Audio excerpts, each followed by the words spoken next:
திமுகவிற்கும் தாவேகாவிற்கும் என்ன வித்தியாசம்? திமுக எந்த நிலைப்பாடுல இருந்ததோ அதே தான் தாவேக அரசும் தொடருது. தமிழ்நாடு காங்கிரஸ் கிட்ட ஒரு சரியான அரசியல் பார்வையே கிடையாது. அதனால அவங்கள பத்தி நம்ம பேச வேண்டிய அகில இந்திய காங்கிரஸ் இருக்கப்போ அகில இந்திய காங்கிரஸ் கிட்ட இருந்தா என்னத்துக்கு ஆட்சியை பிடிச்சிருக்கு? இவ்வளவு எதிர்ப்பு இருந்தும் மோடி அவர்களை ஜெயிக்க முடியலன்னா ஒட்டுமொத்த காங்கிரஸ் கிட்டே அந்த திறமை இல்லை. திமுக மாதிரி பாசிச பாஜக எதிர்ப்பு கொள்கையில எல்லா கட்சியும் உறுதியோட இருக்குமானா எனக்கு தெரிஞ்சு இல்ல. இன்க்ளூடிங் சொல்ல போனா காங்கிரஸே இல்லைங்க. தமிழ்நாட்டில் குதிரை பேரம் நடக்குது. எந்த மாநிலத்தில் தங்களால் ஆட்சியை பிடிக்க முடியலையோ அந்த மாநிலங்கள்ல இந்த குதிரை பேரங்களை பண்ணி எம்எல்ஏக்களை விலைக்கு வாங்கி அதனுடைய சாயலா இன்னைக்கு தமிழக வெற்றி கழகமும் இந்த குதிரை பேரத்தை நடத்திக்கிட்டு இருக்கு. எனக்கு அண்ணன் திருமாவளவன் அவர்கள பெரிய மதிப்பு இருந்தது திமுகவினருக்கு. ஏன் போச்சுன்னா இவர்களோட சேர்ந்து அந்த குதிரை பேரத்துல சேர்ந்துக்கிட்டாரோ என்னைக்குமே அதை ஏத்துக்க முடியாது, ஏத்துக்க கூடாது, அது மக்கள் நலனுக்கு உகந்தது இல்லைன்னு ஒரே ஸ்ட்ராங்கா நிக்கக்கூடிய இயக்கம். ஆச்சி மசாலா எந்த சமையலும் ருசி தேடும் ரகசியம் 20 ரூபாய். ரெட் நூல் தமிழ் நேயர்கள் அனைவருக்கும் வணக்கம். இன்று நாம் சந்திக்க போகும் சிறப்பு விருந்தினர் திமுக இளம் பேச்சாளர் திரு பம்மல் தினேஷ் அவர்கள். சார் வணக்கம். வணக்கம் மரம், எப்படி இருக்கீங்க? நல்லா இருக்கு சார். நீங்க? நல்லா இருக்கேன். தமிழ்நாட்டில் குதிரை பேரம் நடக்குது, அதை எப்படியாவது தடுக்கணும், தமிழ்நாட்டோட எதிர்காலத்துக்கு இது நல்லதல்ல அப்படின்னு சிபிஐ மாநில செயலாளர் வீரபாண்டியன் சொல்லியிருக்கிறார். அதிமுக, திமுக, பாஜக இந்த குற்றச்சாட்டுகளை முன் வச்சாங்க. இப்போ கம்யூனிஸ்ட்டும் முன் வைக்க ஆரம்பிச்சிட்டாங்க. இது எப்படி பார்க்குறீங்க? இது அடுத்த கட்டமாக எதை நோக்கி நகரப்போகுது? அதாவது குதிரை பேரம்ன்றது இப்போ சமீபத்தில் ஒரு புழக்கமாக இருக்கக்கூடிய ஒரு வார்த்தையாக இருக்குது. அது எதனாலன்னு பார்த்தீங்கன்னா இன்னைக்கு இருக்கக்கூடிய மைனாரிட்டி கவர்மெண்ட்டாக இருக்கக்கூடிய தாவேக அரசு இந்த குதிரை பேரம்ன்றது இது நாள் வரைக்கும் ஒரு வட மாநிலங்களில் நம்ம அதிகமாக இது போன்ற நடவடிக்கைகளை இந்த பாஜக மேற்கொள்ளும். அவங்களுக்கு இதே தான் வேலை. எந்த மாநிலத்தை தங்களால் ஆட்சியை பிடிக்க முடியலையோ அந்த மாநிலங்களில் இந்த குதிரை பேரங்களை பண்ணி அங்கே இருக்கக்கூடிய எம்எல்ஏக்களை விலைக்கு வாங்கி அவர்களை வைத்து தான் அவங்களை ஆட்சி அமைப்பாங்க. இது போன்ற நடவடிக்கைகளாக மேற்கொள்வாங்க. அதனுடைய சாயலா இன்னைக்கு தமிழக வெற்றி கழகமும் இந்த குதிரை பேரத்தை நடத்திக்கிட்டு இருக்கு. பொதுவாக இப்போ மெஜாரிட்டி இல்லைன்னா நம்ம அந்த குதிரை பேரங்கிறத சொல்லலாம். இங்க அவங்களுக்கு 120 இருக்கு கூட்டணி கட்சிகளோட சேர்ந்து. அவங்க மட்டும் 107, ஒன்று மைனஸ் பண்ணிட்டா 107, சபாநாயகர் 1, 106. மீதி திமுகலேருந்து ஜெயிச்ச கட்சிகள் ஒரு 13 பேர் இருக்காங்க. 119 அவங்களுக்கு மெஜாரிட்டியோட 2 சீட் அதிகமா இருக்கு. அவங்க குதிரை பேரத்துல. அதாவது இதுல ஒரு விஷயம் பாத்தீங்கன்னா இதுல போயிருக்கிறது காங்கிரஸை பத்தி நீங்க பேசவே தேவையில்ல. அவங்க ஒரு சரியான அரசியல் நோக்கில் போல அவங்க கிட்ட தமிழ்நாடு காங்கிரஸ் கிட்ட ஒரு சரியான அரசியல் பார்வையே கிடையாது. அதனால அவங்கள பத்தி நம்ம பேச வேண்டிய அகில இந்திய காங்கிரஸ் இருக்கப்போ அகில இந்திய காங்கிரஸ் கிட்ட இருந்தா என்னத்துக்கு ஆட்சியை பிடிச்சிருக்கணுமே? ராகுல் காந்தி கிட்டே அது இல்லாதனால தானே இன்னி வரைக்கும் இவ்வளவு எதிர்ப்பு இருந்தும் மோடி அவர்களை ஜெயிக்க முடியலன்னா ஒட்டுமொத்த காங்கிரஸ் கிட்டே அந்த திறமை இல்லை. இங்க இருக்கக்கூடிய எங்களது தலைவர் எவ்வளவோ முயற்சி பண்ணாரு. இந்த வாட்டி இந்த முறை 2024 நாடாளுமன்ற தேர்தலில் காங்கிரஸ் ஆட்சிக்கு கொண்டு வரணும்னு. ஆனால் இந்த மாநிலத்தில் அது 100% செஞ்சு காமிச்சாரு. மற்ற மாநிலங்களில் காங்கிரஸ் அதை செய்துதா? எல்லா மாநிலங்கள்லையும் முக ஸ்டாலின் அவர்களே போய் செய்திட முடியுமா? முடியாது. அந்தந்த மாநிலங்களில் அவர்கள் செய்ய தவறியது காங்கிரஸ். அதனால தான் அந்த அரசியல் பார்வையாக அவர் இடத்துல இல்லைன்னு சொல்றேன். அதை தவிர்த்து நான் இந்த கொஸ்டினுக்கு நீங்க கேட்ட கொஸ்டினுக்கு வரேன். காங்கிரஸை பத்தி விட்டுருவோம். அடுத்தது விடுதலை சிறுத்தை. அவர்களும் ஓரளவுக்கு விடுதலை சிறுத்தைகள் மேல பெரிய நம்பிக்கை இருந்தது திமுகவினருக்கு. அதுக்கு பிறகு கம்யூனிஸ்ட் எப்பவுமே ஆட்சியில எப்பவுமே பங்கெடுத்துக்க மாட்டாங்க. முடிஞ்சா தங்களுடைய ஆட்சி அமைப்பாங்க. இல்லாத பட்சத்துல ஆட்சி அந்த ஆளுநர் ஆட்சி வந்துடக்கூடாது, கவர்னர் ஆட்சி வந்துடக்கூடாதுன்றதுக்காக வெளியில இருந்து ஆதரவு கொடுத்தாங்க. அமைச்சரவையில பங்கேற்கல. ஆனால் அண்ணன் திருமாவளவன் அவர்கள்கிட்ட என்ன பேசினாங்களோ, எந்தெந்த சோவாலாம் இடம் மாறுச்சுன்னு தெரியல. எதுக்கு சார் அப்படி நம்ம சுருக்கிற முடியுமா? அவர் 2 முறை 3 முறை எம்பியா இருந்தவர். இல்ல 2 முறை பெரிய ஒரு ஒப்ரஸ்ட் கம்யூனிட்டி லீடர் அவரு. ஓகே, நீங்க சொல்றது கரெக்ட் தான். அப்போ நம்ம கம்யூனிஸ்ட் மாதிரி அதுக்கு முன்னாடி என்ன பேசினாரு?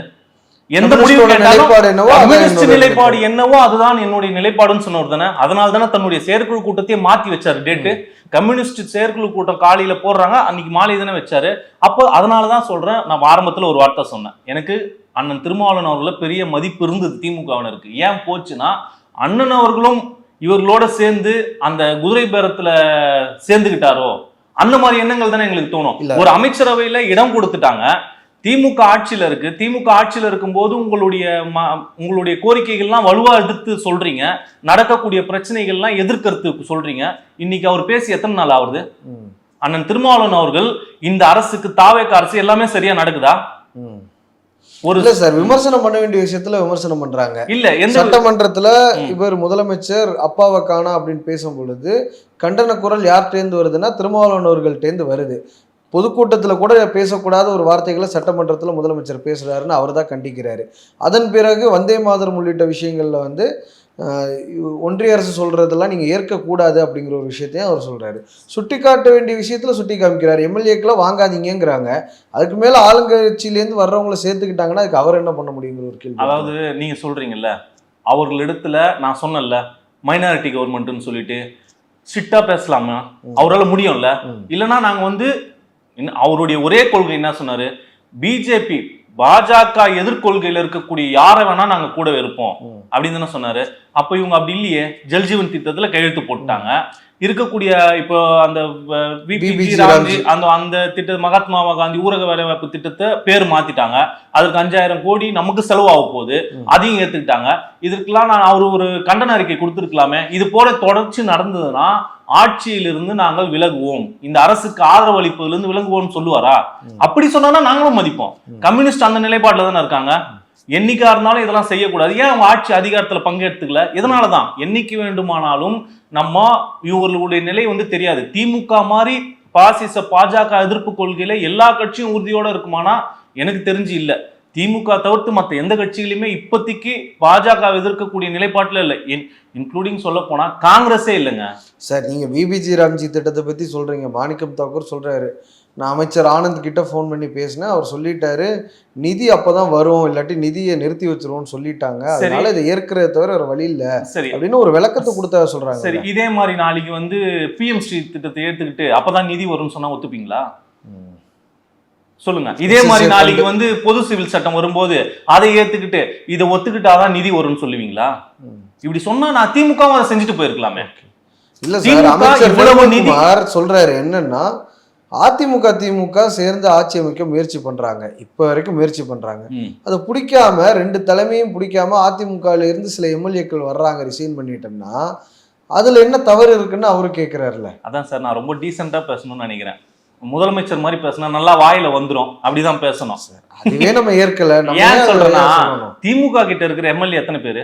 59 பேர். 59 பேரை வச்சுக்கிட்டு ஆட்சி அமைக்கணும்ன்ற நிலைப்பாடு எடுக்கக்கூடிய அளவிற்கு ஒரு அரசியல் அறிவில்லாத இயக்கமா திமுக? இல்ல, திமுக தேமுதிக 60 வருது சார், அதிமுக 41 இருக்கு, பாமக 4 இருக்கிறாங்க. இது என்ன 105 வந்துடாது அந்த கணக்கு? அதை வச்சு என்ன பண்ண முடியும் சார்? நீங்க ஆட்டோமேட்டிக்கா குதிரை பேரத்துல ஈடுபட்டீங்கன்னா உங்களுடைய ஆட்சி வந்துடும். நீங்க சொல்ற கணக்குப்படி அவங்க சொல்ற குற்றச்சாட்டு அதுதான் சொல்றேன். நீங்க சொல்ற கணக்குப்படி பார்த்தா திமுகவிற்கும் தாவேகாவிற்கும் என்ன வித்தியாசம்? இதை செய்யணும்னா 2017 எடப்பாடி அவர்கள் வரும்போதே மு.க. ஸ்டாலின் அவர்கள் செஞ்சிருப்பாங்களே. ஒரு நாள்லயும் புற வழியாக ஒரு ஆட்சி அமைக்க மாட்டேன்ற சொல்றதுல உறுதியா இருக்கக்கூடிய ஒரு மு.க. ஸ்டாலின் அவர்கள் அன்னைக்கே செஞ்சிருக்கலாமே. ஒரு நாள்லயும் அதை செய்யலையே. பலர்லாம் விமர்சனம் வச்சாங்க, உங்களுக்கே தெரியும். அதாவது கலைஞர் இருந்திருந்தாருன்னா என்னத்துக்கு ஆட்சி அமைச்சிருப்பாரு, அவருடைய திறமை இவருக்கு இல்ல. அப்படி கிடையாது. மக்கள் தேர்ந்தெடுத்து, மக்கள் வந்து பெரும்பான்மையா தேர்ந்தெடுத்து முதல்வர் ஆகணும்ன்றதுதான் என்னைக்குமே மு.க. ஸ்டாலின் அவர்களுடைய எண்ணம். அதனாலதான் அன்னைக்கு அந்த முடிவுலாம் அவர் எடுக்கல. அப்படி செயல்படக்கூடிய ஆளும் கிடையாது. திமுக அதிமுக வந்து இவங்க வெளியே போறதுக்கு ஒரு ரீசன் வேணுங்க. இப்ப நான் ஒரு விஷயத்தை தப்பு பண்ண போறேன், அந்த தப்பை மறைக்கிறதுக்கு எனக்கு ஒரு சேஃப் கார்டு வேணும். நான் இது மாதிரி ஒருத்தர் 2 பேர் சொன்னா பரவாயில்ல. இப்ப காங்கிரஸ் சொல்லுதுன்னா ஓகே, பிசிக சொல்றாங்க, ஐயுஎம்எல் உங்களோட லாங் அலை அவங்க சொல்றாங்க, 2 கம்யூனிஸ்ட் கட்சிகள் சொல்லுது, இப்படி எல்லாரும் சொல்றத நெருப்பெல்லாம் புகையுமா? நீங்க அவங்க சொல்றத என்ன சொன்னாங்க அந்த வார்த்தையை நீங்க கரெக்டா சொல்லுங்க பாப்போம். அதாவது போனோம், வெளியில வந்து தெளிவா சொன்னாரு. ஒரு சிபிஐ சிபிஎம் 2 பேருமே சொன்னாங்க, நாங்க போனோம், அங்க முதலமைச்சர் இருந்தாரு, வெளியில இப்படி எல்லாம் பேசிக்கிறாங்கன்னு சொன்னாரு, நாங்க வந்துட்டோம். இல்ல, அவங்க 2 விதமான கருத்துக்கள் தான் சொன்னாங்க. நீங்களும் பார்த்திருப்பீங்க. ஃபர்ஸ்ட் வந்து இப்படி ஒரு முடிவு செய்யப்பட்டதுன்னு சொன்னாங்க, அதன் பிறகு 2ஆம் கட்ட தலைவர்கள் பேசினாங்கன்னு சொன்னாங்க. அப்புறம் சொன்னீங்க பாத்தீங்களா, 2ஆம் கட்ட தலைவர்கள்னு தான் சொன்னாங்க. அதுவும் இல்லாம இந்த நிலைப்பாட தமிழ்நாடு மக்கள் ஏத்துக்க மாட்டாங்க. சரி சார், நீங்க இப்படி சொல்றீங்க. ஆனா உங்க கட்சியுடைய முன்னாள் அமைச்சர் அனிதா ராதாகிருஷ்ணன் அண்மையில் நடந்த பொதுக்கூட்டத்தில் சொல்றாரு, இன்னும் 6 மாசத்துல வந்து திருச்சி சிவா மத்திய அமைச்சராக போறாரு அப்படிங்கிற ஒரு விஷயத்த சொல்றாங்க. எனக்கு தெரிஞ்சு 2029 வரைக்கும் பாஜக அரசு, மோடி அரசே இல்லைன்னாலும் பாஜக அரசு தான் நடக்க போகுது. நீங்க அப்ப என்ன பாஜக கூட்டணியில இணைய போறீங்கன்னு இப்பவே ஒரு இண்டிகேஷன் கொடுக்குறீங்களா? அதாவது திருச்சி சிவா அவர்கள் வந்து மத்திய அமைச்சரா ஆக போறேன்னு சொல்றது வந்து அந்த நோக்குல அவர் சொல்றதுக்கு பிஜேபியோட என்னைக்குமா இணக்கமா போறதோடைய அப்படி நீங்க இணக்கமா சொல்லுங்க, தேர்தல் இப்ப இமீடியட்டா வரப்போகுது. இல்ல தேர்தல் 29 தான் தேர்தல் வரும். 29 தான் தேர்தல் வரப்போகுது. இன்னும் 6 மாசத்துல நான் அவர் சொல்றது வந்து உண்மையாவே அவர் எந்த அர்த்தத்துல சொன்னாருன்றதை நான் இது பண்ண விரும்பல. ஏன்னா அவர் ஒருவேளை மாறுதலா கூட சொல்லியிருக்கலாம். ஏன்னா எதை பத்தி அவர் எதை அடிப்படையா வச்சு சொன்னார்னு என்னாலேயே அதை கணிக்க முடியல. ஏன்னு சொல்றேன்னா அதுக்கான வாய்ப்புகள் இல்லை. இப்படிதான் வந்து திமுக வந்து ஒரு பிஜேபி கூட இணக்கமா போனோம்னா அதுக்கு பல வாய்ப்புகள் இருந்தது. என்னைக்குமே அதை வந்து ஏத்துக்க முடியாது, ஏத்துக்க கூடாது, அது மக்கள் நலனுக்கு உகந்தது இல்லைன்னு ஒரே ஸ்ட்ராங்கா நிற்கக்கூடிய இயக்கம். ஏன் சமீபத்துல சட்டமன்ற கூட்டத்தொடர் நடக்கும்போது கூட பிஜேபிக்கு எந்த வார்த்தையை சொன்னா எரிச்சல் வருமோ, எந்த வார்த்தையை பேசினா அவங்களால ஏத்துக்க முடியாதோ, எந்த வார்த்தையை சொன்னா அவங்க நிலை குலைஞ்சு போவாங்களோ, சனாதனத்தை எதிர்ப்பேன்னு உறுதியா சொன்னாரா எங்க எதிர்கட்சி தலைவர் அண்ணன் உதயநிதி அவர்கள்?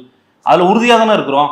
இன்னைக்கும் அவர்கள் எந்த திட்டத்தை, மக்கள் விரோதமான எந்த திட்டத்தை கொண்டு வந்தாலும் முதல் குரல் கொடுக்கக்கூடியது தென் தமிழ்நாடு, அதாவது தென் மாநிலத்திலிருந்து தமிழ்நாடு மட்டும்தான் குரல் கொடுக்குது. வேற யார் முதல் குரல் கொடுக்குறா?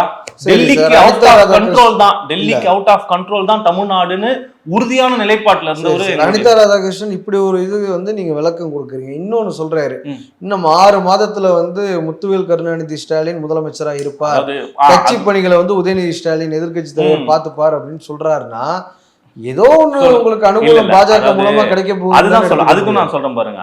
எனக்கு ஒரு கருத்து இருக்கும், உங்களுக்கு ஒரு கருத்து இருக்கும், அவருக்கு ஒரு கருத்து இருக்கும். எல்லாரும் ஒரே கருத்தை சொல்லுவாங்கலாம் நம்ம சொல்ல முடியல. இல்ல சார், இந்த ஆட்சி வந்து பெரும்பான்மையோட பெருக்கு கூட்டணி தயவுல ஒரு 4 கட்சி கூட்டணி கட்சி தயவோட அவங்க ஆட்சியில இருக்கிறாங்க.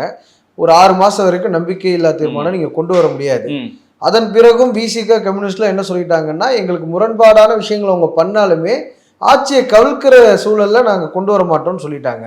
எந்த நம்பிக்கையில் நீங்க 6 மாசத்துல திமுக ஆட்சி வந்து அவர் சொன்ன பிசிக கம்யூனிஸ்ட் இவங்க சொன்ன நிலைப்பாட்டுல தான் இன்னைக்கும் இருக்காங்களா? இப்படிதான் இருந்துருவாங்கன்னு எப்படி நீ நம்மளால உறுதியா சொல்ல முடியும்? நாளைக்கு பெரிய ஸ்கீமை கம்யூனிஸ்ட் எதிர்க்கக்கூடிய, கார்ல் மார்க்ஸ் சொல்லக்கூடிய அந்த தத்துவத்தை எதிர்க்கக்கூடிய ஒரு கொள்கையை எடுத்துட்டு வராங்கன்னு வச்சுக்கோங்களேன், கம்யூனிஸ்ட் ஆதரிப்பாங்களா? ஏன் விஜய் ஏன் அப்படி பண்ண போறாரு? முதலமைச்சருக்கு என்ன தேவை இருக்கு? பெரியார் இன்னைக்கு ஜல்ஜீவன் திட்டத்துல கையெழுத்து போட்டவரு நாளைக்கு இன்னொரு ஒரு பெரிய ஆபத்தான திட்டத்துல கையெழுத்து போடுவோம் என்ன நிச்சயம்? சரி, பக்ரீத் பண்டிகைக்கு இத்தனை ஆண்டு காலம் தமிழ்நாட்டுல எத்தனையோ முதலமைச்சர்கள் இருந்தாங்க, இத்தனை ஆண்டு காலம் குர்பானி கொடுக்கறதுக்கு தடை இல்லையே. கூட்டு குர்பானி விஷயத்துல உங்களுக்கு நல்லா தெரியும், அவங்க அப்பீல் போனதுக்கு அப்புறம் தான் அந்த தீர்ப்புக்கு இப்ப தடை வந்திருக்கு. எப்ப வந்திருக்கு? நான் என்ன சொல்றேன், தைரியமா சொல்லுங்க, எங்க மாநிலத்துல நடக்கும் அப்படிதானே எங்க தலைவர் சொன்னாரு. திமுகவினுடைய தலைவர் முதலமைச்சரா இருக்கும்போது முத்துவேல் கருணாநிதி ஸ்டாலின் அப்படிதானே சொன்னாரு. திருப்பரங்குன்ற விஷயத்திலேயே நீங்க சட்டத்துக்கு உட்பட்ட நடக்கலங்கிறது மக்கள் மத்தியில் ஒரு அதிருப்தி ஏற்படுத்தி இருக்கு. அதனாலதான் திருப்பரங்குன்றத்துல தாவேக்கா ஜெயிச்சிருக்குங்கிற ஒரு விஷயத்த சட்டத்துக்கு நீங்க சொல்றீங்களா, சட்டத்துக்கு உட்பட்டு நடக்கலாம். இன்னைக்கும் அதே தான் நடக்குது. திமுக எந்த நிலைப்பாடுல இருந்ததோ அதே தான் தாவேக்கா அரசும் தொடருது. கேட்டா என்ன சொன்னாங்க, நீதிமன்றத்துடைய தீர்ப்பு படிதான் செயல்படுறோம். அதே தான் திமுக பண்ணுச்சு. ஆனா என்ன நெரேட்டிவ் செட் பண்ணாங்க, திமுக இந்துக்களுக்கு எதிரானவர்கள். இப்படிதான் பொதுவா அங்க 100 ஆண்டு காலமா எந்த இடத்துல அந்த தூண் இருந்ததோ, எங்க ஆங்கிலேயர் ஆட்சி காலத்துல கிட்டத்தட்ட 17ஆம் நூற்றாண்டுல ஒரு கல்லு வச்சிருக்கிறாங்க. அந்த கல்லுல தான் நான் போய் ஏத்துவேன்னு அங்க இருக்கிற மதுரை மக்கள் யாரும் சொல்லல. இவர்களா பிஜேபியில இருந்து போன ஒரு சில, அதாவது கலவரங்களை ஏற்படுத்தணும்னு எண்ணத்தோட போன ஒரு சிலரால அந்த ஒரு விஷயம் முன்னெடுக்கப்பட்டது. ரொம்ப நன்றி சார், நேரங்களுக்காக நேரம் தந்து நேர்காணல் நன்றி. எந்த சமையலும் ருசி தேடும் ரகசியம் 20 ரூபாய்.